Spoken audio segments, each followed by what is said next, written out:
राधे राधे दोस्तों, क्या आपने कभी सोचा है कि राजस्थान के एक छोटे से गांव खाटू में ऐसा कौन सा रहस्य छिपा है जो हर साल करोड़ों श्रद्धालुओं को वहां खींच लाता है? आखिर ऐसा क्या है उस मंदिर में जहां लोग एक सिर की मूर्ति के आगे नतमस्तक हो जाते हैं? क्या आपने कभी सुना है कि किसी व्यक्ति ने युद्ध में जाने से पहले अपना सिर दान कर दिया हो और वो सिर बिना शरीर के पूरी महाभारत का युद्ध देखता रहा, और यही सिर आज खाटू धाम में एक भगवान के रूप में पूजित है? यह कहानी कोई साधारण देवता की नहीं, यह कहानी है बर्बरीक की, घटोत्कच के पुत्र की, एक ऐसे वीर की जिसे श्री कृष्ण ने स्वयं कलयुग का भगवान घोषित किया था। लेकिन सवाल यह है, क्यों?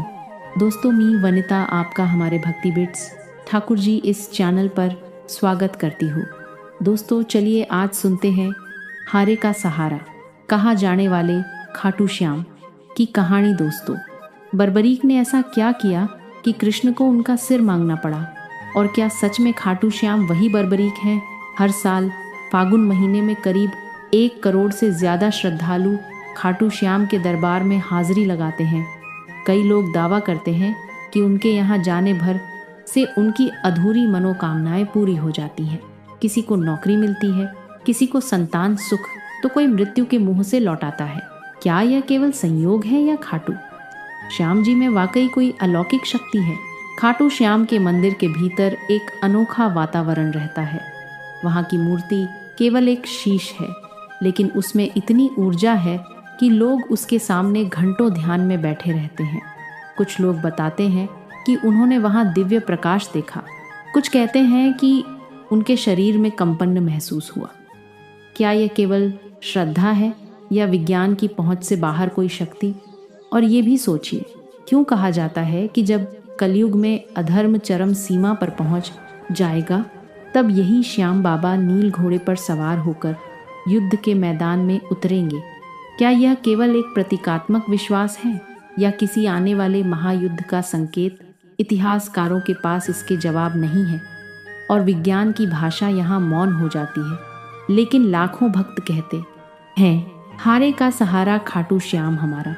जो भी श्याम के दरबार में आता है खाली हाथ नहीं जाता। और सबसे बड़ा सवाल, क्या आज भी खाटू श्याम मंदिर में रात को वह सिर सोता है? क्या मूर्ति में कोई चेतना है, कोई दिव्य ऊर्जा?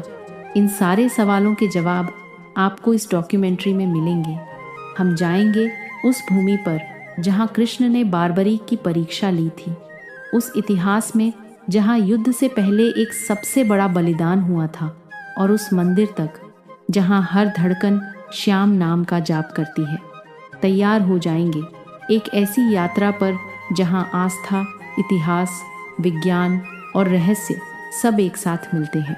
खाटू श्याम के दिव्य और रहस्यमयी संसार में। लेकिन उससे पहले अगर चैनल पर नए हैं तो वीडियो को लाइक करके चैनल को सब्सक्राइब ज़रूर कर लें। साल 2019 की बात है। राजस्थान के सीकर ज़िले का एक व्यापारी दिल्ली के एक बड़े अस्पताल में ज़िंदगी और मौत की जंग लड़ रहा था। डॉक्टरों ने जवाब दे दिया था, अब बस चमत्कार ही बचा सकता है। घर वाले टूट चुके थे, लेकिन तभी उस व्यापारी की पत्नी ने एक फैसला लिया। वो सीधा खाटू श्याम जी के दरबार पहुंची। आंखों में आंसू, हाथ में नारियल और दिल में एक ही संकल्प, हे श्याम बाबा, अगर मेरे पति को जीवन दान मिला तो मैं हर साल आपके दरबार में सेवा करूंगी, कहते हैं। अगले ही दिन उस व्यक्ति की हालत में चमत्कारी सुधार हुआ। डॉक्टर तक हैरान थे। लेकिन यह सिर्फ एक कहानी नहीं है। ऐसे हजारों किस्से खाटू श्याम से जुड़े हैं जहां विज्ञान की सीमाएं खत्म हो जाती हैं और आस्था शुरू होती हैं। राजस्थान की तपती रेत, तब पर जब सूर्य की किरणें पड़ती हैं तो लगता है मानो इतिहास की कोई सुनहरी परत जाग उठी हो। इस पावन भूमि की हर सांस में कोई न कोई गाथा बसी हुई है। इन्हीं गाथाओं में एक है खाटू श्याम की। सीकर जिले में बसे इस मंदिर को लेकर केवल श्रद्धा ही नहीं, रहस्य से भी जुड़ा है। कहते हैं ये मंदिर केवल एक पूजा स्थल नहीं, बल्कि एक ऐसी जीवित गाथा है जो आपको महाभारत काल से जोड़ती है। एक ऐसे योद्धा से मिलवाती है जो युद्ध में लड़ने नहीं सिर कटाने आया था। एक ऐसा वीर जिसने श्री कृष्ण की एक परीक्षा के लिए अपना शीश तक समर्पित कर दिया, वो भी हंसते हुए। क्या आपने कभी सुना है कि किसी का कटा हुआ सिर युद्ध भूमि देखता रहा और फिर वर्षों बाद वही सिर कलयुग में भगवान बन गया? यह वही स्थान है जहाँ सिर की पूजा होती है, शरीर की नहीं। जहाँ मंदिर के गर्भगृह में कोई सामान्य मूर्ति नहीं, बल्कि एक ऐसा सिर विराजमान है जिसे वर्षों तक जमीन के नीचे दबा रखा गया था। क्या वाकई वह कुंड जहाँ से यह मूर्ति निकली आज भी दिव्य ऊर्जा से भरा हुआ है? और यह कैसे संभव है कि उस कुंड में जल का स्रोत किसी को नहीं मालूम, फिर भी वह कभी सूखता नहीं? मंदिर के भीतर कुछ विशेष परंपराएं निभाई जाती हैं, जैसे निशान चढ़ाना। लेकिन क्या आपने कभी सोचा है कि ये निशान केवल एक प्रतीक हैं या फिर इनसे जुड़ी कोई ऊर्जा वाकई काम करती है? हजारों लोग दावा करते हैं कि उन्होंने खाटू श्याम से कुछ मांगा, निशान चढ़ाया और फिर वो चमत्कार हुआ जिसे वो खुद भी नहीं समझ सके। क्या ये केवल संयोग था या किसी अदृश्य शक्ति की कृपा? इतना ही नहीं, मंदिर से कुछ दूरी पर स्थित है एक प्राचीन शिवलिंग जिसे औरंगजेब ने तोड़ने की कोशिश की थी, लेकिन कहते हैं जैसे ही उसके सैनिकों ने उस पर वार किया, कुछ ऐसा घटा कि पूरा लश्कर डर के मारे पीछे हट गया। आज भी वह टूटा हुआ शिवलिंग एक चेतावनी भां न कर खड़ा है। पर यह कैसा भय था जो एक क्रूर शासक को भी पीछे हटा गया? मंदिर में आने वाले लोग बताते हैं कि वहां पहुंचते ही कुछ महसूस होता है। किसी को स्वप्न में दर्शन होते हैं, किसी को जीवन की सबसे बड़ी समस्या का समाधान मिलता है। और इनमें एक बात समान है, एक अदृश्य उपस्थिति, एक रहस्यमयी शक्ति जो शब्दों से परे है। क्या यह श्रद्धा की शक्ति है या उस स्थान से जुड़ी कोई प्राचीन चेतना? और शायद सबसे चौंकाने वाली बात यह है कि खाटू श्याम मंदिर के भक्त सिर्फ भारत तक सीमित नहीं, इंग्लैंड, अमेरिका, ऑस्ट्रेलिया जैसे देशों से भी लोग यहाँ निशान यात्रा करने आते हैं। यह श्रद्धा किसी भाषा, किसी जाति, किसी धर्म की मोहताज नहीं, बस एक भावना चाहिए, भक्ति। और इस भक्ति में ही छिपे हैं वो प्रश्न जो सदियों से लोगों के मन को कुरेदते आए हैं। क्या खाटू श्याम ही कलयुग के विष्णु अवतार हैं? क्या वो सच में नील घोड़े पर सवार होकर अंतिम युद्ध में उतरेंगे? क्या वो प्रतिमा सच में चेतन है? क्या श्याम बाबा आज भी भक्तों से संवाद करते हैं? क्या उनकी प्रतिमा रात में विश्राम करती है जैसे कोई जीवित सत्ता? इन सभी सवालों के जवाब आपको इस वीडियो में मिलने वाले हैं। और साथ ही हम जानेंगे कि आप कैसे खाटू श्याम की यात्रा कर सकते हैं और आपको कब यहाँ जाना चाहिए।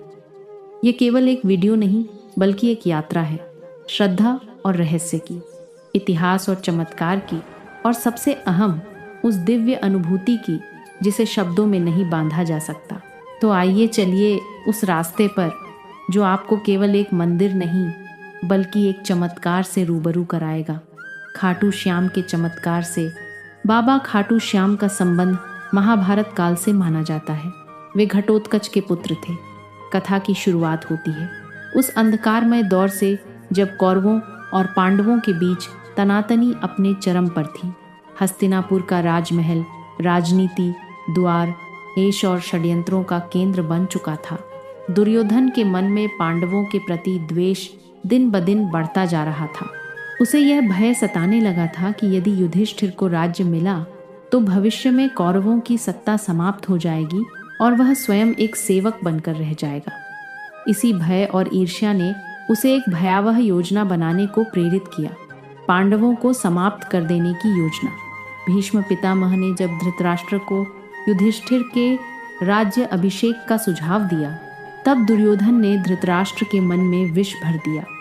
उसने कहा, यदि एक बार युधिष्ठिर राजा बन गया तो फिर कभी यह राज्य हमारे पास नहीं लौटेगा। धृतराष्ट्र युधिष्ठिर को योग्य मानते थे, लेकिन दुर्योधन के आग्रह के सामने वह असहाय हो गए और पांडवों को वाराणावत भेजने का निर्णय ले लिया। लेकिन यह सिर्फ एक यात्रा नहीं थी, यह एक घातक जाल था। दुर्योधन ने वाराणावत में एक महल बनवाया, ऐसा महल जो बाहर से तो वैभवशाली दिखता था, लेकिन भीतर से एक अग्निपाश था। लाक्षागृह यानी वह भवन लाख, चर्बी सूखी घास और अन्य ज्वलनशील वस्तुओं से बना था। उसका इरादा था कि एक रात जब पांडव गहरी नींद में हो, उस महल को आग लगाकर उन्हें सदा के लिए समाप्त कर दिया जाए। लेकिन नियति ने इस षड्यंत्र को असफल करने के लिए एक और योजना रची थी और उसमें शामिल थे विदुर। उन्हें इस षड्यंत्र का आभास हुआ और उन्होंने पांडवों को गूढ़ संकेतों में आगाह किया। विदुर ने सुरंग खुदवाने वाले कारीगर को भेजा और कहा कि एक गुप्त रास्ता वन तक बनवा लिया जाए ताकि आपातकाल में जीवन बचाया जा सके। फिर वह रात आई जब पुरोचन ने महल को अग्नि के हवाले करने की योजना बनाई।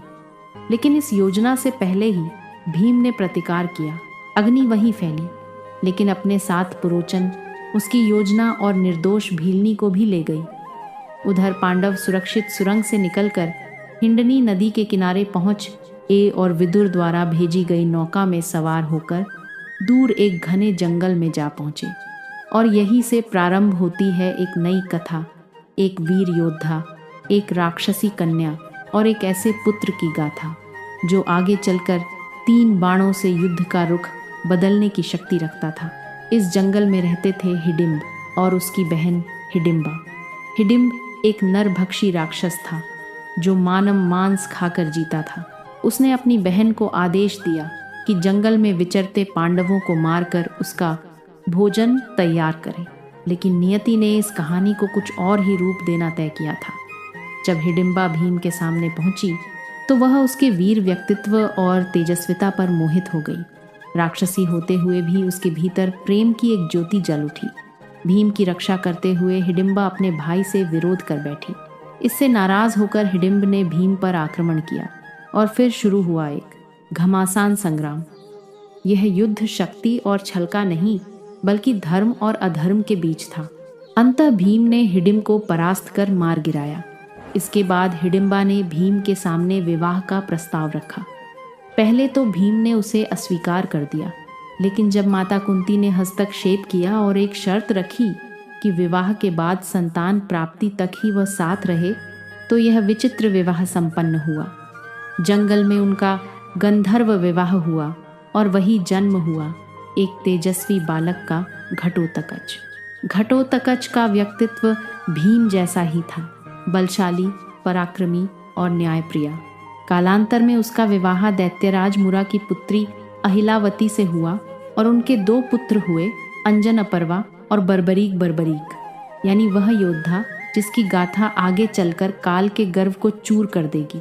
वह बालक जिसने बाल्यकाल में ही शिव की तपस्या की और उनसे 3 अमोघ बाणों का वरदान पाया। और यह वही 3 बाण थे जिनसे वह किसी भी युद्ध में संपूर्ण सेना का अंत कर सकता था, मात्र 3 बाणों से। लेकिन उसकी वीरता से भी अधिक अद्भुत थी उसकी सत्यनिष्ठा। अपनी माता से के एक वचन ने उसे एक ऐसे मार्ग पर ला खड़ा किया जहां से इतिहास की धारा मुड़ गई। वह वचन था, मैं सदा हारे की ओर से युद्ध करूंगा। और यहीं से प्रारंभ होता है खाटू श्याम बनने की ओर उसका अंतिम सफर। घटोत्कच और अहिलावती का वह तेजस्वी पुत्र बर्बरीक बचपन से ही असाधारण प्रतिभा का धनी था। उसकी आंखों में वीरता की चमक थी और हृदय में धर्म की लौ। वह युद्ध विद्या, अस्त्र शस्त्र, नीति और तपस्या में अपराजित था। लेकिन उसकी सबसे बड़ी शक्ति थी उसकी आस्था। जब वह थोड़ा बड़ा हुआ, उसकी माता अहिलावती ने उसे एक दिव्य उद्देश्य के लिए तैयार किया। उन्होंने उसे भगवान शिव की कठोर तपस्या करने को प्रेरित किया। बर्बरीक ने तप की आग में अपने शरीर को तपाया और उसकी भक्ति से प्रसन्न होकर महादेव ने उसे 3 अमोघ बाणों का वरदान दिया। ये बाण कोई साधारण बाण नहीं थे। ये बाण ऐसे थे कि एक से लक्ष्य को चिह्नित किया जा सकता था, दूसरे से उसका संहार और तीसरे से उसे वापस बुलाया जा सकता था। कहा जाता है कि मात्र इन 3 बाणों से वह समस्त पृथ्वी की सेनाओं का बांध कर सकता था। समय बीतता गया और युद्ध का वह क्षण समीप आ गया जिसे महाभारत के नाम से जाना जाता है। कुरुक्षेत्र की भूमि पर धर्म और अधर्म आमने सामने थे। सभी योद्धा एकत्र हो चुके थे। उसी समय बर्बरीक ने युद्ध भूमि में जाने का निश्चय किया।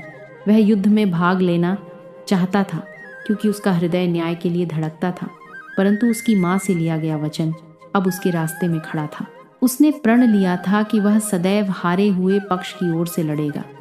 कुरुक्षेत्र जाते हुए जब वह अपने नीले रंग के घोड़े पर सवार होकर चला तो मार्ग में एक ब्राह्मण ने उसका रास्ता रोक लेता है, लेकिन वह कोई साधारण ब्राह्मण नहीं था। वह स्वयं भगवान श्री कृष्ण थे, जो उसकी शक्ति और उसके निर्णय की परीक्षा लेना चाहते थे। कृष्ण ने मुस्कुराकर पूछा, वत्स, तुम कहाँ जा रहे हो? बर्बरीक ने उत्तर दिया, हे ब्राह्मण, मैं महाभारत के युद्ध में जा रहा हूँ। मेरा कर्तव्य है कि मैं उस पक्ष के लिए युद्ध करूं जो हार रहा हूँ। कृष्ण ने उसकी वीरता पर संदेह नहीं किया, लेकिन उसके निर्णय से उत्पन्न होने वाले परिणामों की गहराई को समझाना आवश्यक था। उन्होंने पूछा, यदि तुम केवल हारे हुए पक्ष की ओर से लड़ोगे तो युद्ध का क्या होगा? बर्बरीक ने गंभीरता से उत्तर दिया, जहाँ हार होगी मैं वहाँ जाऊँगा, और जिस ओर मैं जाऊँगा वह जीत जाएगी। यह सुनकर श्री कृष्ण का हृदय कांप उठा।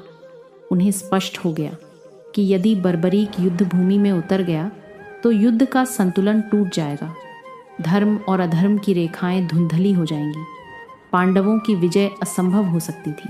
तभी उन्होंने बर्बरीक की परीक्षा ली। उन्होंने एक वृक्ष की ओर इशारा करते हुए कहा, अगर तुम इतने पराक्रमी हो तो इन पत्तों को एक बाण से भेद कर दिखाओ।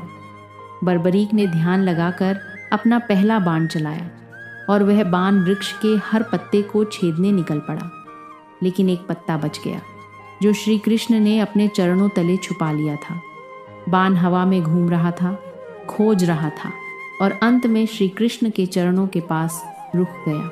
तब बर्बरीक ने बड़े विनम्र भाव से कहा, हे ब्राह्मण, कृपया अपना चरण हटा ले, वरना यह बाण आपको घायल कर देगा। श्री कृष्ण मुस्कुराए। उन्हें उस क्षण वह विराट पुरुष दिखाई दिया जिसमें वीरता और विनम्रता दोनों का अद्भुत मेल था। अब समय था अंतिम परीक्षा का। कृष्ण बोले, हे वीर, क्या तुम मुझे एक दान दे सकते हो? बर्बरीक ने बिना झिझक कहा, हे ब्राह्मण, जो भी मांगेंगे मैं अर्पित करूंगा। तब श्री कृष्ण ने कहा, मैं तुमसे तुम्हारा शीश मांगता हूँ। क्षण भर को सन्नाटा छा गया, लेकिन न तो बर्बरीक भयभीत हुआ न विचलित। उसने बस एक आग्रह किया, हे ब्राह्मण, आप अपने असली रूप में प्रकट हो, क्योंकि ऐसा दान कोई सामान्य व्यक्ति नहीं मांग सकता। तभी श्री कृष्ण ने अपना विराट स्वरूप प्रकट किया। चतुर्भुज, पीतांबरधारी, सुदर्शनधारी, चंद्रवदन श्री हरि के रूप में बर्बरीक ने हाथ जोड़ ली। उसे अब स्पष्ट हो गया कि यह कोई साधारण युद्ध नहीं, बल्कि धर्म और अधर्म की अंतिम परीक्षा है। तब श्री कृष्ण ने कहा, हे वीर, तुम्हारा बल, तुम्हारा त्याग और तुम्हारी भक्ति इस युग को दिशा देंगे। मैं चाहता हूँ कि तुम युद्ध भूमि में दर्शक बनो। मैं तुम्हारे शीश को अमृत से स्नान कराऊंगा। तुम पूरे युद्ध को देखोगे और न्याय के आधार पर निर्णय दोगे। और सुनो, कलयुग में जब धर्म क्षीण होगा तब लोग तुम्हें हारे का सहारा कहकर याद करेंगे। वे तुम्हारे सिर की पूजा करेंगे क्योंकि उसमें मेरा अंश रहेगा। तुम्हारा नाम होगा श्याम और तुम मेरे ही रूप में पूजे जाओगे। श्री कृष्ण ने अपने हाथों से उसका शीश लिया और उसे युद्ध भूमि की एक ऊंची पहाड़ी पर स्थापित किया, जहां से उसने महाभारत का संपूर्ण युद्ध देखा, न्याय की दृष्टि से, बिना किसी पक्षपात के। और इस प्रकार जन्म हुआ खाटू श्याम का। जितना ही रहस्यमयी खाटू श्याम है, उतना ही रहस्यमयी इस मंदिर का निर्माण। तो चलिए अब जानते हैं मंदिर के निर्माण की असली कहानी। खाटू श्याम मंदिर का इतिहास उतना ही गूढ़ है जितनी इसकी महिमा। जब जब कालखंड चुप रहता है तब तब कोई स्थल, कोई घटना, कोई संकेत स्वयं बोल उठता है। और खाटू श्याम धाम का निर्माण भी एक ऐसी ही पुकार से आरंभ होता है। यह केवल ईंट और पत्थरों की रचना नहीं थी, बल्कि यह उस अलौकिक चेतना की पुनः भी व्यक्ति थी जो कलयुग में मानवता का अंतिम सहारा बनकर अवतरित हुई। इस पावन मंदिर की नींव उस क्षण पड़ी जब राजस्थान की तपती धरती पर एक असामान्य घटना घटी।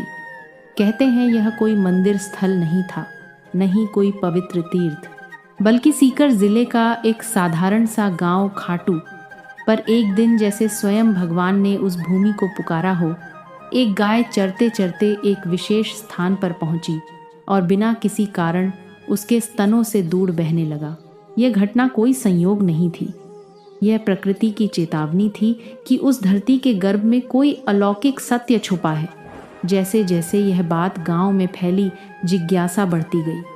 ग्रामीणों ने मिलकर उस स्थान की खुदाई करने का निर्णय लिया और जब मिट्टी की परतें हटती चली गई तब वहां से निकला एक दिव्य सिर, एक चमत्कारी मुखाकृति जो देखने में साधारण नहीं बल्कि पूर्ण रूप से तेजस्वी और अलौकिक प्रतीत होती थी।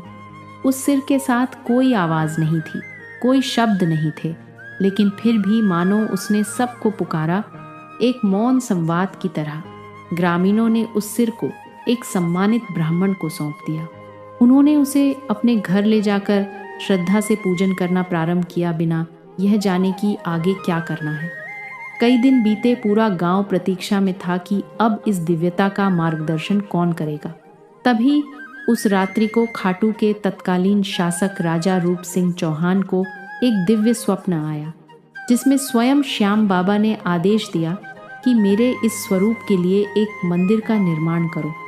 अब मैं इस स्थान पर वास करना चाहता हूँ। समय आ गया है। राजा की आंख खुली और उनके अंदर किसी और ही ऊर्जा का संचार हो चुका था।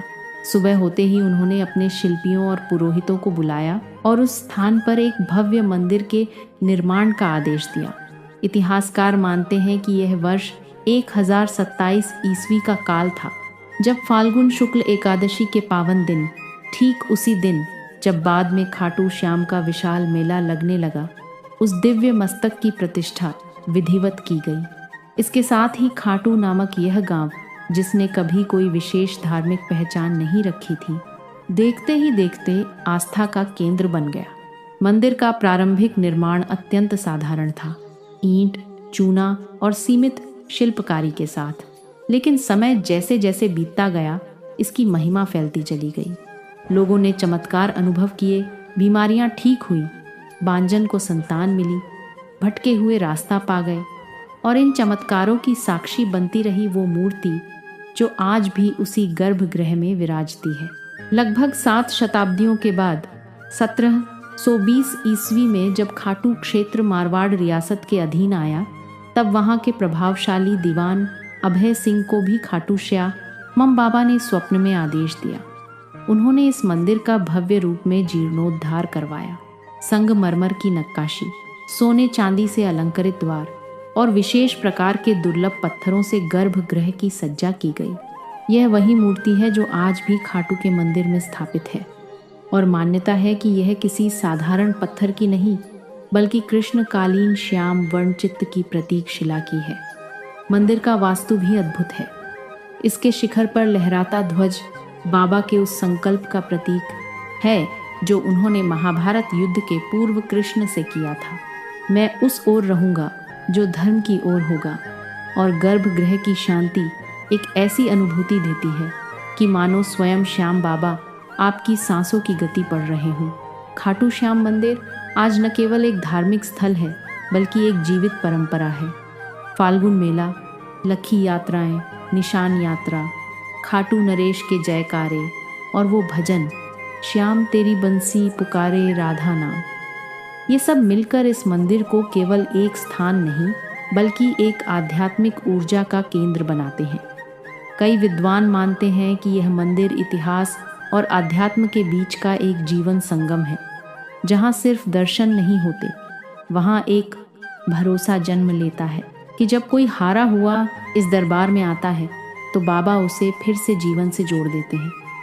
तो जब अगली बार आप खाटू श्याम के दर्शन करें तो सिर झुकाएं, केवल एक मन्नत के लिए नहीं बल्कि उस त्याग के लिए जिसने युद्ध छोड़कर सेवा चुनी, और उस धरोहर के लिए जिसने कल युग में भी भक्तों को विश्वास से जोड़े रखा।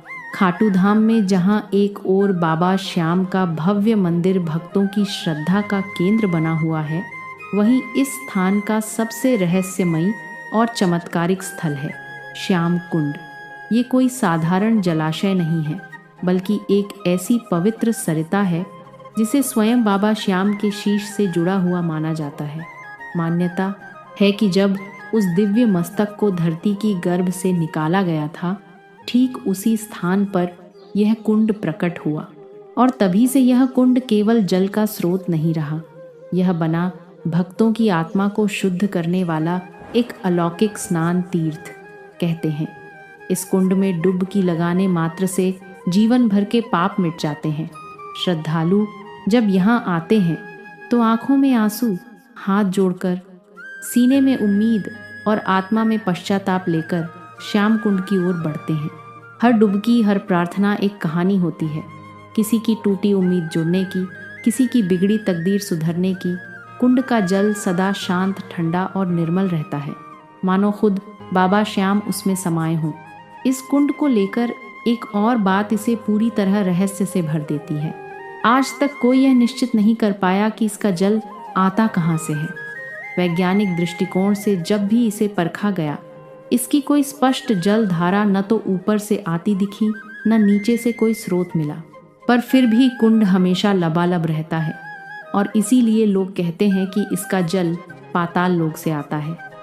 ये बात सुनने में कल्पना जैसी लगती है, लेकिन जब आप वहाँ खड़े होकर चारों ओर देखेंगे और महसूस करेंगे कि कोई स्रोत न होते हुए भी जल लगातार बना रहता है, तब एक अलौकिक सिहरन आपके भीतर दौड़ जाती है। ये कुंड अपने आप में एक मौन चमत्कार है, जो सिर्फ आंखों से नहीं, हृदय से महसूस किया जा सकता है। श्याम कुंड से कुछ ही दूरी पर स्थित है दो और पवित्र स्थल, गौरी शंकर मंदिर और गोपीनाथ मंदिर। इनमें से गौरी शंकर मंदिर के साथ जुड़ी एक कथा दिल को झकझोर कर रख देती है। ये घटना तब की है जब मुगल सम्राट और औरंगजेब की सेना ने इस पावन स्थल को निशाना बनाया था।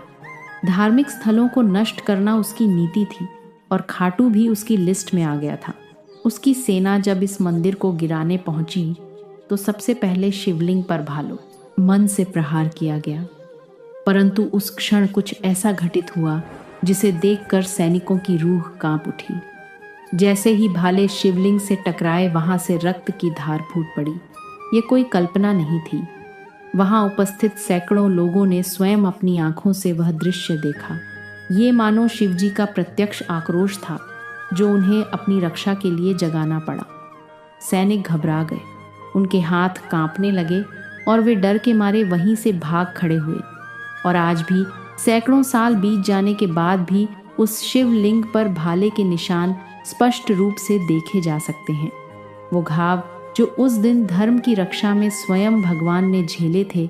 इस घटना के बाद किसी भी आक्रमणकारी की हिम्मत नहीं हुई कि वह इस धाम की ओर आंख उठाकर भी देखें।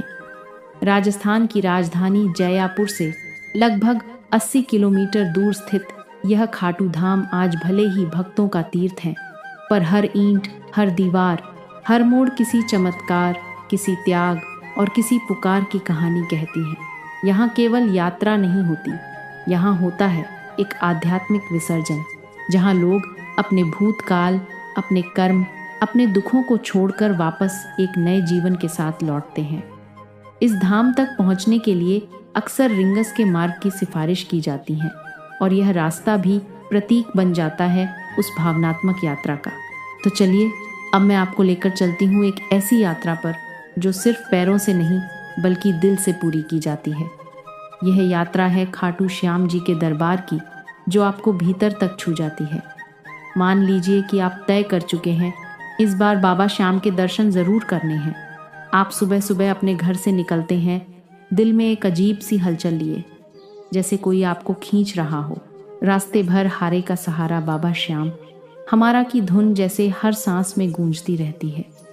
आप जयपुर, दिल्ली, चंडीगढ़ या देश के किसी भी कोने से यात्रा शुरू कर रें।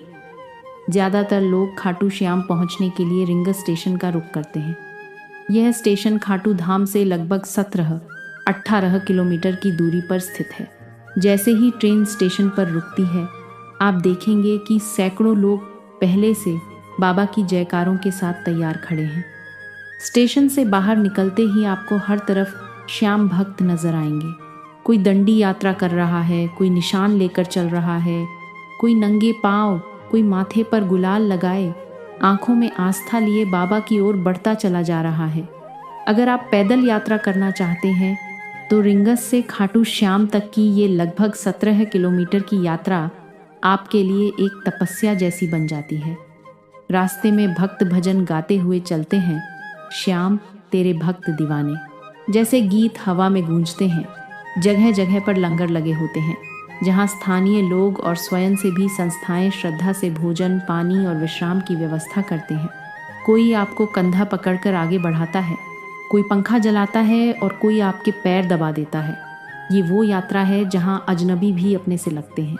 अगर आप पैदल नहीं चल सकते या समय कम है तो ऑटो, टैक्सी, बसें भी आसानी से उपलब्ध हैं जो आपको सीधे मंदिर के निकट ले जाती हैं। लेकिन जो मज़ा उस पैदल यात्रा में है वो शब्दों में नहीं बताया जा सकता। वो तो खुद चलकर ही महसूस किया जा सकता है। जैसे जैसे आप मंदिर के निकट पहुंचते हैं, हवा की खुशबू बदलने लगती है। गुलाल, चंदन, अगरबत्ती, फूलों की मिली जुली महक मन को शांति देती है। मंदिर के बाहर आपको बड़ी संख्या में दुकानें मिलेंगी जहां से आप प्रसाद, चुनरी, निशान, माला और बाबा के वस्त्र ले सकते हैं। कुछ श्रद्धालु यहाँ से बाबा के लिए विशेष भेंट लेकर जाते हैं। कतार में लगने से पहले आप अपने पैरों को श्यामकुंड के शीतल जल में धो सकते हैं। मान्यता है कि यहाँ स्नान करने से आत्मा तक शुद्धानी हो जाती है। फिर आती है वो घड़ी जिसका इंतज़ार आपने ना जाने कितने दिनों से किया होता है, दर्शन की घड़ी। कतारें लंबी हो सकती हैं, लेकिन बाबा का दरबार ऐसा है कि कोई थकता नहीं। मंदिर परिसर में भजन मंडली लगातार श्याम राग गा रहे होती है। दोस्तों, राजस्थान के खाटू गांव में स्थित खाटू श्याम मंदिर एक रहस्यमय और पवित्र स्थल है, जहां बारबरीक नामक महाभारत काल के वीर का सिर पूजित है। बारबरीक घटोत्कच के पुत्र श्री कृष्ण द्वारा कलयुग का भगवान घोषित किए गए थे।